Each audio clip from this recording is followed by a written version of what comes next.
Nous sommes aujourd'hui avec Kevin Rolland, un grand sportif qui est malheureusement cette année aux X Games pratiquement en tant que piéton.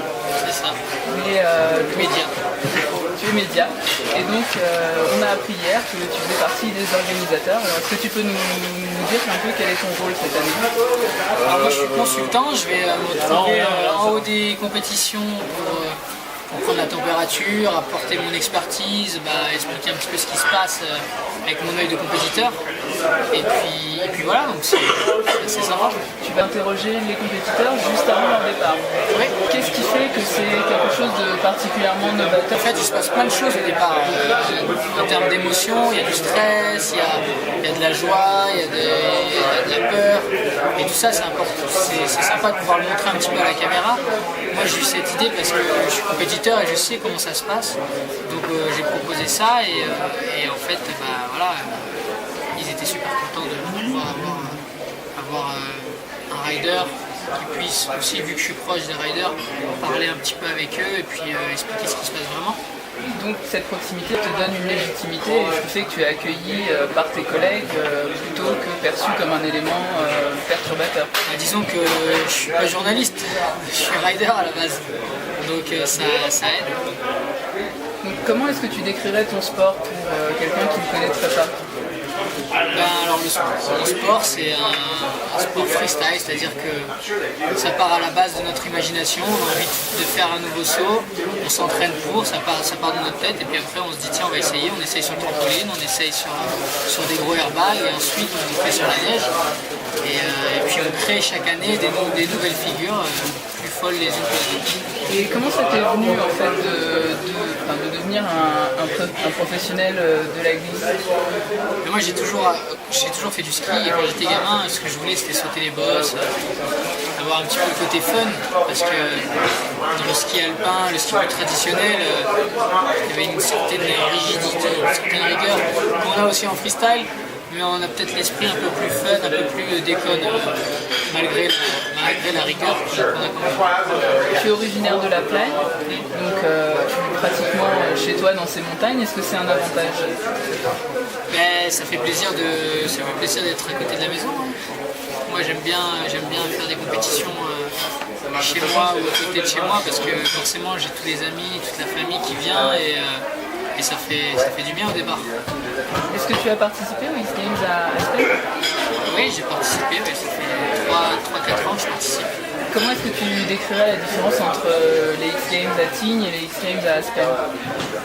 Disons qu'à Aspen, c'est américain, donc tout est très cadré. Et même le public, on a l'impression qu'il y a de l'ambiance, mais ici l'ambiance est folle parce que les gens, déjà ils découvrent ce sport. Donc ils sont en pleine, voilà, ils kiffent. Donc pour revenir à ta carrière, comment est-ce que tu l'aperçois?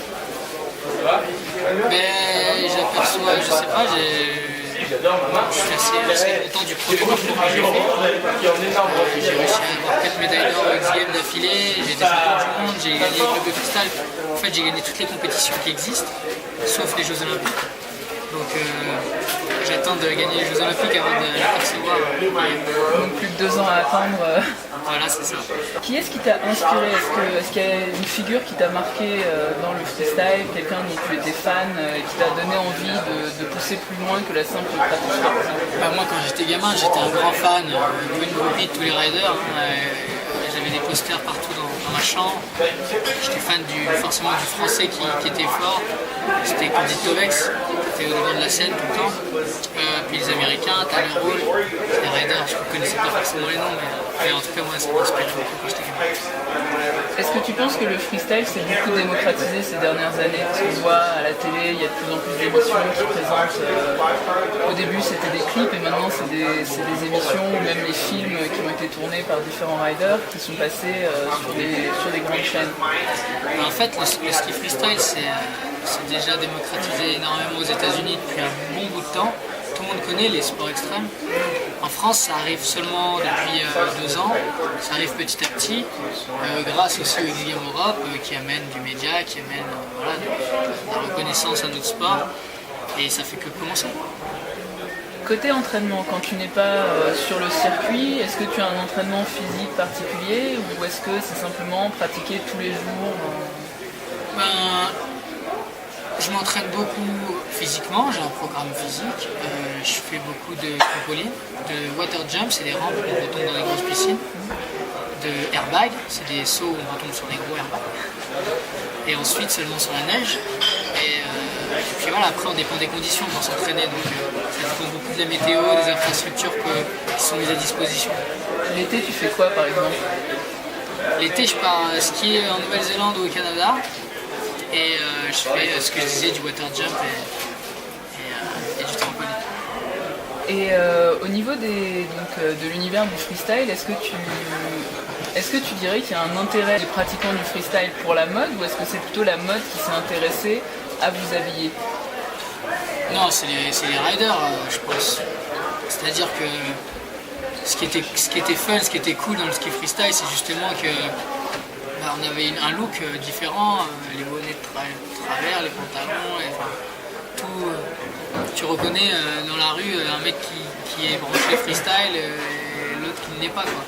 C'est parce que depuis le début, ce qui est attirant dans le ski freestyle, c'est que c'est le fun, c'est que c'est marrant, c'est qu'on s'éclate et la mode, ça fait partie un petit peu de ce spirit.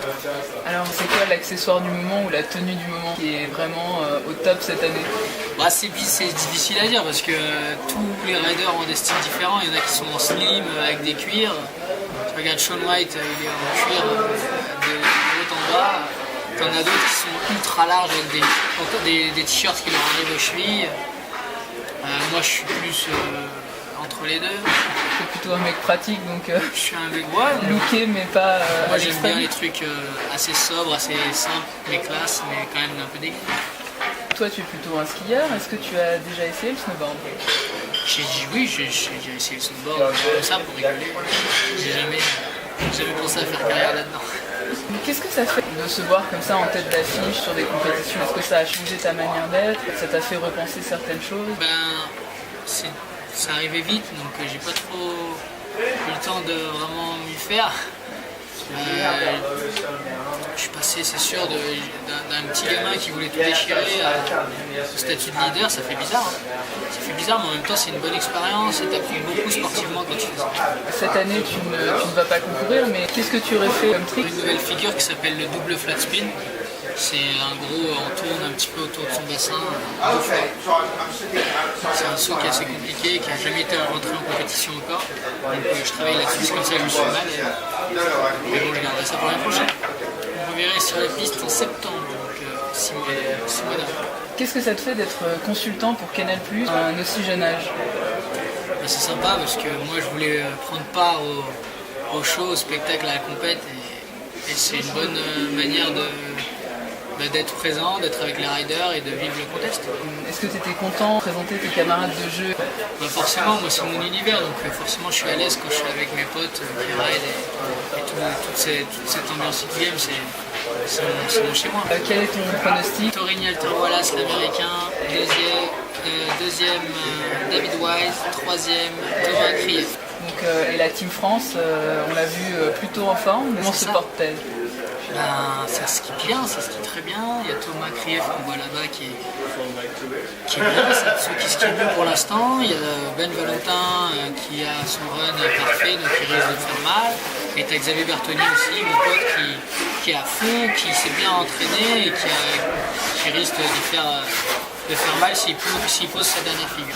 Est-ce qu'il y a une jeune étoile montante dont on devrait connaître le nom dès maintenant? Il y en a, mais il a déjà brillé, c'est Torini Alter Wallace, c'est que je l'ai mis dans le podium, il a 16 ans. Mais après, il y en a plein, mais c'est compliqué. La venue de Shaun White, en fait, c'est quelque chose qui apparemment est très attendu. Est-ce que ça a changé quelque chose? Shaun White, c'est une star des sports extrêmes, donc forcément quand il arrive quelque part, ça brasse. En plus, il n'est pas très accessible, donc ça rend le mythe encore plus gros, mais c'est sûr que c'est bien parce qu'il va relever le niveau, quelque chose d'incroyable, et ça va être un beau show. Il a fait un 100 au dernier X Games. Est-ce que tu penses que ça a mis une grosse pression ou justement ça a créé une émulation? Le 100 c'était plus un 100 symbolique parce qu'aucun run même aussi bien soit-il, ne vaut 100, parce qu'on peut toujours faire mieux. Mais il avait déjà gagné, c'est pour ça qu'il a vaut 100. Voilà, après voilà, il a des scores à chaque fois au-dessus des autres parce qu'il a un gros écart entre lui et les autres. Merci beaucoup.